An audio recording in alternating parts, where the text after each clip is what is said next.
வணக்கம். வாழ்க வளமுடன்.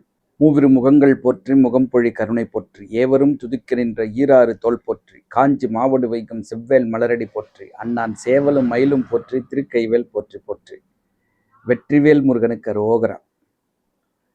மனசாட்சி, இதுதான் நம்ம பார்க்க போகிற இன்னைக்கு இந்த வீடியோ தலைப்பு. ஒரு சுவாரஸ்யமான ஒரு செய்தி. அதுக்கு முன்னாடி எனக்கு கடந்த 2-3 நாட்களாக நிறைய வாஸ்து பார்ப்பதற்கான அழைப்பு. அதில் பார்த்திங்கன்னா பழைய வீடு வாங்கணும். அதுக்கப்புறம் 2 அழைப்பு, ஒரே மாதிரியான அழைப்பு. நாங்கள் ரொம்ப நாளாக வீடு கட்டிகிட்ருக்கோம், எங்களால் கட்டி முடிக்க முடியல, என்ன காரணம்னே தெரியல, அதனால் ஒரு நல்ல வாஸ்து கன்சல்டண்ட்டை வச்சு பார்க்கலான்னு சொல்லிட்டு கூப்பிட்றோம் அப்படின்னாங்க. ஸோ இதுக்கெல்லாம் வாஸ்து குறைபாடு தானா அப்படின்ற ஒரு சந்தேகத்தில் நாங்கள் கேட்குறோம் அப்படின்னாங்க. ஒரு நல்ல விஷயம். அதுக்கப்புறம் புதுசாக நான் ஒரு பில்டிங் கட்ட போகிறேன், அதுக்கு நான் எப்போ ஆரம்பிக்கிட்டோம் அப்படின்ற ஒரு தகவல். இது எல்லாமே எனக்கு ஃபோன்லேயே சொல்லுங்கள் அப்படின்றாங்க. இல்லை நான் உங்களை நேராக பார்க்குறேன் அப்படின்றாங்க. இதில் ஒரு உண்மையை மக்கள் புரிஞ்சிக்க மாட்டேன்றாங்க. இப்போது ஒரு மனிதருக்கு உடம்பு சரியில்லைன்னா டாக்டர்கிட்ட தான் போய் காட்டணும், என்ன பிரச்சனை அப்படின்னு சொல்லிட்டு தெரிஞ்சுக்கிறதுக்கு. அப்போ டாக்டர் எங்கே இருப்பார்? மருத்துவமனையில் இருப்பார். அப்போ மக்கள் எல்லாரும் அங்கே தான் போகணும். ஆனால் ஒரு வீடு கட்ட போகிறோன்னா அந்த கட்ட போகிற இடத்த எப்படி நீங்கள் என்னுடைய விஷனுக்கு கொண்டு வருவீங்க? இப்போ நான் என்னுடைய அலுவலகத்தில் உட்காந்துருக்கேன், நான் வீடு கட்ட போகிறேன்னு சொல்லிட்டு வரீங்க. நான் அந்த இயற்கை கொடுக்குற அந்த சமிக்சை, அந்த நிமித்தங்கள், இதெல்லாம் கோயின்செட் பண்ணி இது எல்லாத்தையும் ஒரு பாயிண்ட்டுக்கு கொண்டு வந்து அதுக்கப்புறம் அந்த இடத்தோட அமைப்பு அது உங்களுக்கு சூட் ஆகுமா? ஸோ இதெல்லாம் நம்ம தீர்மானிக்கணும். அப்போ அந்த தீர்மானத்துக்கு வரணும் அப்படின்னா நான் அந்த இடத்த பார்க்கணும். இது மருத்துவர்கிட்ட நம்ம போகிற மாதிரி இல்லை, ஒரு டாக்டர் தான் அந்த இடத்த பார்க்கணும். ஸோ அப்படி இருக்கும் பொழுது நான் அலுவலகத்தில் பார்க்குறேன். நான் திரும்ப திரும்ப சொல்லிகிட்டு இருக்கேன், ஒரு விஷயத்தை நான் வீடியோ பதிவில் நான் சொல்கிறேன். உங்களுக்கு இலவசமாக வேணும்னா என்னுடைய வீடியோ பதிவை பாருங்கள். எனக்கு வாஸ்து கன்சல்டிங் இலவசமாலாம் கேட்காதீங்க. ஏன்னா எனக்கும் நிறைய வேலை இருக்குது, நிறைய கமிட்மெண்ட் இருக்குது, அது எல்லாத்தையும் நான் ஃபாலோ பண்ணணும். ஸோ அதை தாண்டி நான் வரணுன்னா எனக்கு I should have some benefit. So அதனால் சொல்கிறேன், நீங்கள் இந்த ஃபோன்லலாம் கன்சல்டிங் தயவுசெய்து யாரும் கேட்காதீங்க. என்னோடய வீடியோவை பாருங்கள். அது நிறைய வீடியோஸ் நான் கம்ப்ளீட்டாக அதனுடைய டீட்டெயில் எல்லாமே சொல்லியிருக்கேன். ஒரு வாஸ்து கிளாஸ் எப்படி எடுப்பாங்களோ வாஸ்து சொல்லித்தரத்துக்கு, அதே மாதிரி நான் என்னோடய வீடியோ பதிவுகளில் ஒரு டாபிக் பற்றி சொல்லியிருக்கேன். ஸோ அதை நீங்கள் பார்த்தீங்கனாலே உங்களுக்கு டீட்டெயிலாக புரியும். அதை தாண்டி உங்களுக்கு புரியலன்னா என்னை கூப்பிட்டிங்கன்னா நான் உங்கள் இடத்த பார்க்குறேன். அதுக்கு என்ன சார்ஜஸோ அந்த சார்ஜஸ் கொடுத்துருங்க. எல்லாமே ஓசியில் போகணும்னு நினைக்காதீங்க. இந்த ஓசியில் போனவங்களுக்கு எல்லாருக்குமே பிரச்சனை தான். அந்த வகையில் நான் ஃபீஸ் கேட்குறேன்னு வச்சுக்கோங்களேன், என்ன நீங்கள் சொல்ல போகிறீங்க அப்படின்ற ஒரு கேள்வி வருது. உங்களால் வீடு கட்ட முடியாது தானே நிற்குதுன்னு சொல்கிறீங்க, அதுக்கு ஒரு தீர்வு சொல்லணும் இல்லையா? அந்த தீர்வு சொல்கிறதுக்கு நான் உங்கள் இடத்த பார்க்கணும். அது நீங்கள் எப்படி கட்டமைச்சிருக்கீங்கன்னு சொல்லிட்டு எல்லாத்தையும் சுற்றி பார்த்தா தானே அதுக்கு என்னுடைய நேரம் செலவாகும் இல்லையா? ஸோ அந்த நேரத்துக்கு தான் நீங்கள் எனக்கு பே பண்ணுறீங்களே தவிர நான் சொல்கிற வாஸ்துக்கு பணம் நீங்கள் எதுவும் கொடுக்கறதில்ல. ஸோ நல்லா புரிஞ்சுக்கணும், ஒரு மனிதனுக்கு நேரம் என்பது ரொம்ப ரொம்ப முக்கியமானது. அந்த நேரத்தை நீங்கள் சரியாக பயன்படுத்திக்கலைன்னா உங்களுடைய எதிர்காலம் வீணாக போகும். ஸோ அதனால தான் நீங்கள் ஒரு வீடு கட்டுறீங்க அப்படின்னும் பொழுது நீங்கள் முதல்ல ஒரு வாஸ்து ஆலோசகரை கூப்பிட்டு, இந்த இடம் நல்ல இடமா, இந்த அமைப்பில் நாங்கள் வீடு கட்ட போகிறோம், கட்டலாமா அப்படின்ற ஒரு ஆலோசனை நீங்கள் வாங்கிட்டீங்கன்னா அதுக்கப்புறம் நீங்கள் ஒரு தடங்கல் இல்லாமல் நீங்கள் வேலையை முடிச்சுட்டு போகலாம். இது சம்பந்தமாக வந்து ஒரு 3 வருடங்களுக்கு முன்னால் எனக்கு ஒரு அழைப்பு. நாங்கள் 2.5 வருஷமாக வீடு கட்டிகிட்டு இருக்கோம், எங்களால் முடிக்க முடியல அப்படின்னு. நல்ல பண வசதி உள்ளவங்க, பணத்தை பற்றி அவங்களுக்கு வந்து குறையே கிடையாது. நல்ல தாராளமான பணம் அவங்கக்கிட்ட இருக்குது. அப்போது ஏன் முடிக்க முடியல அப்படின்னும் பொழுது, அந்த பில்டிங்கோட கட்டமைப்பே வந்து தவறுதலாக இருக்குது. நிறைய மாற்றம் செய்ய வேண்டியது இருக்குது. நிறைய மாற்றம் பண்ணாதான் அந்த கட்டமைக்க முடியும், அதை வந்து கம்ப்ளீட் பண்ண முடியும். ஸோ அதுக்கப்புறம் நம்ம போய் பார்க்குறோம் அந்த இடத்த, இதெல்லாம் நீங்கள் வந்து மாற்றிக்கணும், இதை சேர்க்கணும், இதை குறைக்கணும், இதை மூடணும், இதை திறக்கணும் அப்படின்னு சொன்னதுக்கப்புறம் இதெல்லாம் செஞ்சாங்க. செஞ்சு முடித்து ஒரு 3 மாதத்தில் அவங்க வந்து அந்த வீட்டை கம்ப்ளீட் பண்ணிட்டாங்க. 2.5 வருஷமாக கட்டி முடிக்க முடியாத வீடு, ஒன்றும் பெரிய வீடுன்னெலாம் சொல்ல முடியாது, சாதாரண வீடு தான். 2.5 வருஷமாக கட்டி முடிக்க முடியல. அந்த கரெக்ஷன்லாம் பண்ணதுக்கப்புறம் 3 மாதத்தில் அவங்க வந்து அதெல்லாம் கம்ப்ளீட் பண்ணி கிரகப்பிரவேசம் பண்ணிட்டாங்க. அதுக்கப்புறம் அவங்க ஆண் குழந்தைக்கு எதிர்பார்த்துருந்தாங்க. அவங்களுக்கு வந்து ஆண் குழந்தை, இரட்டை குழந்தை பிறந்துருச்சு. ஸோ இதெல்லாம் வந்து நான் ஃபோன்லேயே சொல்கிறேன், இப்போ எனக்கு நீங்கள் ஃபோன்லேயே சொல்லுங்கள் அப்படின்னு நீங்கள் கேட்டிங்கன்னா, இது எப்படி நம்ம போய் அதை ஃபோன்லலாம் சொல்ல முடியும்? நீங்கள் என்ன அப்படி சொல்லிடுவீங்க அப்படின்ற ஒரு தெனாவட்டான ஒரு கேள்விலாம் வந்தால், நான் என்னை கூப்பிடுங்கன்னு சொல்லிட்டு நான் எந்த வீடியோ பதிவுலையும் சொல்லவே இல்லையே. வாஸ்து நான் தகவல் சொல்கிறேன், இந்த அமைப்பு இருந்தால் இந்த வீட்டில் தவறுகள் இருக்கும் அப்படின்னு நான் சொல்கிறேன். அது உங்களுக்கு பிடிச்சதுன்னா நீங்கள் வீடு கட்டிக்கங்க, இல்லைன்னா விட்டுட்டு போங்க. யார் உங்களுக்கு நல்லா சொல்கிறாங்களோ அதை வச்சு பண்ணுங்கள்.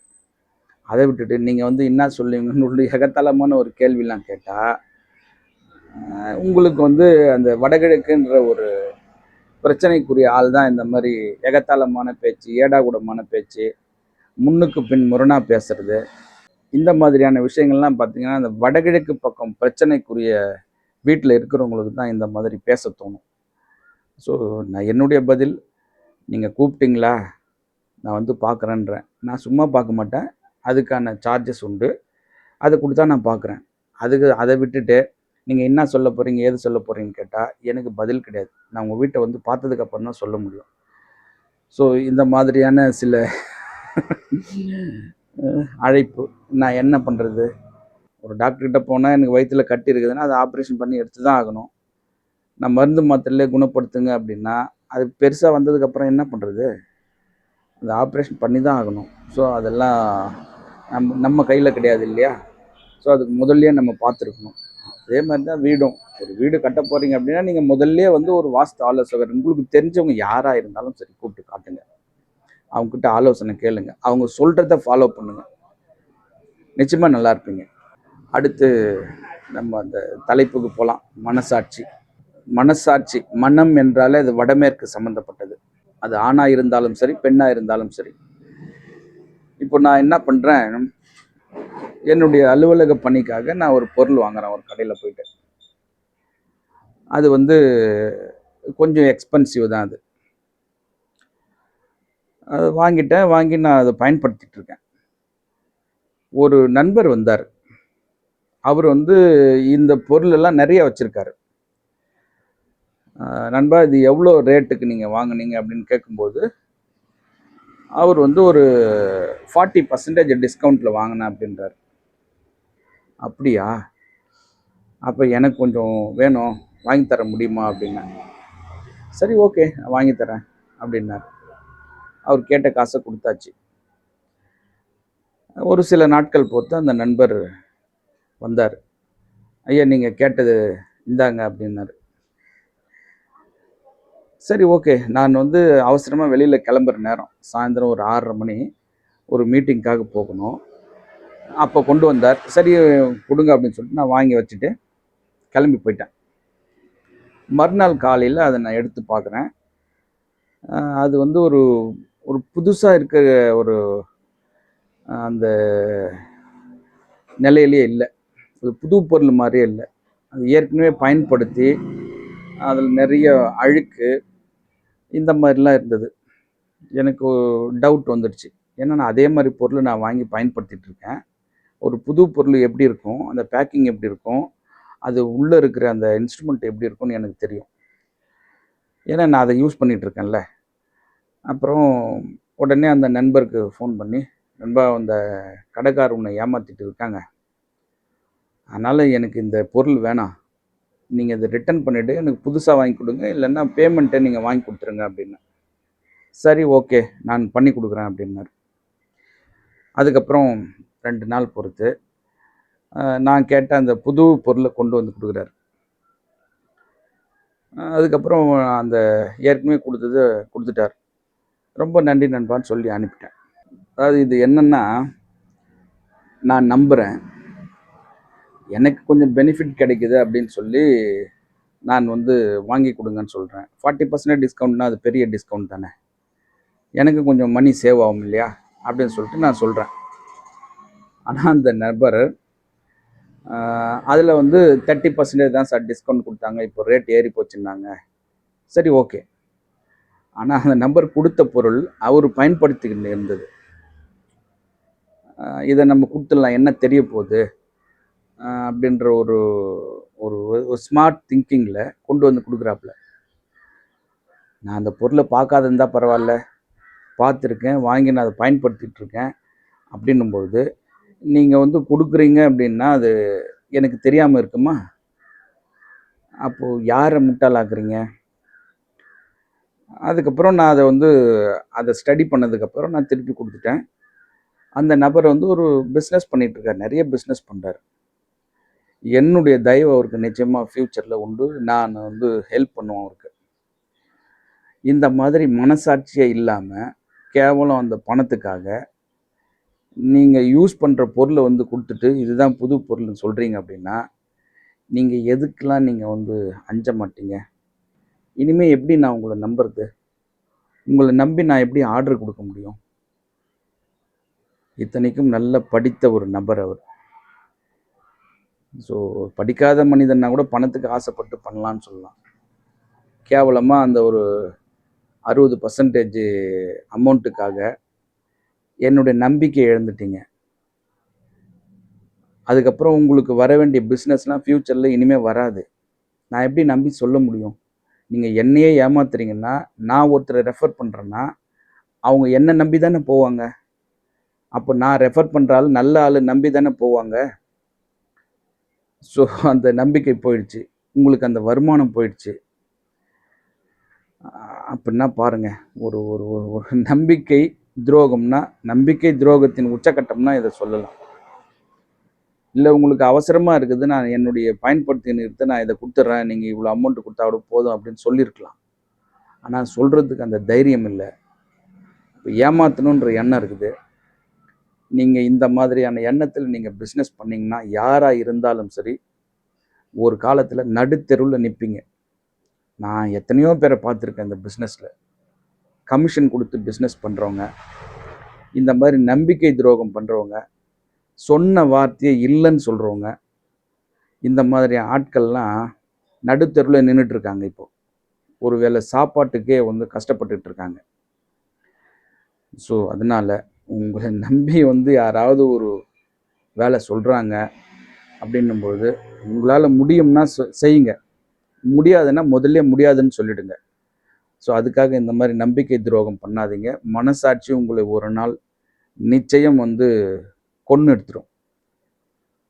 ஸோ நம்பிக்கை துரோகம் வேண்டாம். இதெல்லாம் காரணம் ஏன் இப்படிலாம் பண்ணுறாங்க அப்படின்னும்போது, மனசாட்சி இல்லாமல் வேலை பார்க்குறாங்க அப்படின்னா, அவங்க வீடு வடமேற்கு பாதிப்புள்ள வீடு. இப்போ வடமேற்கு பாதிப்பு இருந்தால் இந்த மாதிரியான பிரச்சனைலாம் அவங்கள போய் ஃபேஸ் பண்ண வேண்டியது இருக்கும். துரோகம் பண்ணுவாங்க. அப்போ இது மட்டும்தான் இந்த வடமேற்கு பாதிக்குமா அப்படின்னா, நிச்சயமாக கிடையாது. கோர்ட்டு கேஸில் கொண்டு போய் நிற்க வைக்கும், அடிதடி சண்டையில் கொண்டு போய் நிற்க வைக்கும், ஹார்ட் அட்டாக்குன்ற ஒரு விஷயத்தை கொண்டு வந்துடும். அந்த வீட்டில் இருக்கக்கூடிய குடும்பத் தலைவருடைய மனைவி அவங்களுடைய மனம் கெட்டு போய் அவங்க பல ஆண்களுடைய தொடர்பை ஏற்படுத்தி கொள்ளும். ஸோ குடும்பத்தினுடைய மரியாதை, மானம் என்பது கெட்டு போகும். காதல் திருமணத்தை உண்டு பண்ணும். அதாவது கணவன் இருக்கும்போது வேற ஒரு ஆளை வந்து தேட வைக்கும். இந்த மாதிரியான விஷயங்கள்ல இந்த வடமேற்கு பகுதி செய்யும்.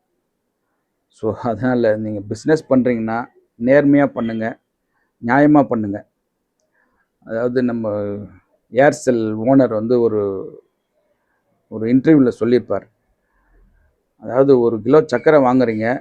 50க்கு வாங்குறீங்க அப்படின்னா, நீங்க ரூ. 60ன்னு நீங்க விக்கலாம். அது வியாபார லாப நோக்கு. நீங்க 1 கிலோ சர்க்கரை வாங்கி 100 கிராம் குறைச்சு 900 தான் குடுக்குறீங்க. அதுவே நீங்க வந்து ரூ. 50க்கு குடுக்குறீங்க அப்படின்னா, அது ஏமாத்து வேலை. ஸோ அந்த நபர் பண்ணது ஏமாத்து வேலை தானே. அப்ப ஏமாத்துனவன் வாழ்க்கையில நல்லா இருப்பானா? நீ ஏமாத்துற உனக்கே இவ்ளோ திங்கிங் இருந்தா, ஏமாந்த எனக்கு எவ்ளோ திங்கிங் இருக்கும்? ஸோ நான் ஏமாறல. நீ தான் இப்ப ஏமாந்து போன. என்னால வரக்கூடிய பெனிஃபிட்லாம் நீ இழந்துட்ட. நீங்க ஒருத்தர ஏமாத்துறீங்க அப்படின்னா, உங்களுக்கு நிச்சயமா அந்த பெனிஃபிட்லாம் உங்களுக்கு வராது. நீங்க நிச்சயமா ஏமாந்து போவீங்க. ஸோ அந்த வகையில யாரையும் நீங்க வந்து ஏமாத்தணும்னு நினைக்காதீங்க. இந்த அற்புதமான தகவலை கொடுக்க உதவிய இந்த பிரபஞ்சத்திற்கு என் மனமார்ந்த நன்றி. மீண்டும் ஒரு அற்புதமான வாஸ்து தகவலோடு சந்திக்கின்றேன். ஆறிரு தடந்தோள் வாழ்க, ஆறு முகம் வாழ்க, வெற்பை கூர்சை தனிவேல் வாழ்க, குக்குடம் வாழ்க, செவ்வேள் எறிய மஞ்சை வாழ்க, யானை தன் அணங்கு வாழ்க, மாறிலா வள்ளி வாழ்க, வாழ்க சீர் அடியார் எல்லாம். வெற்றிவேல் முருகனுக்கு அரோகரா. வணக்கம். வாழ்க வளமுடன். எல்லாம் செயல்கூடும்.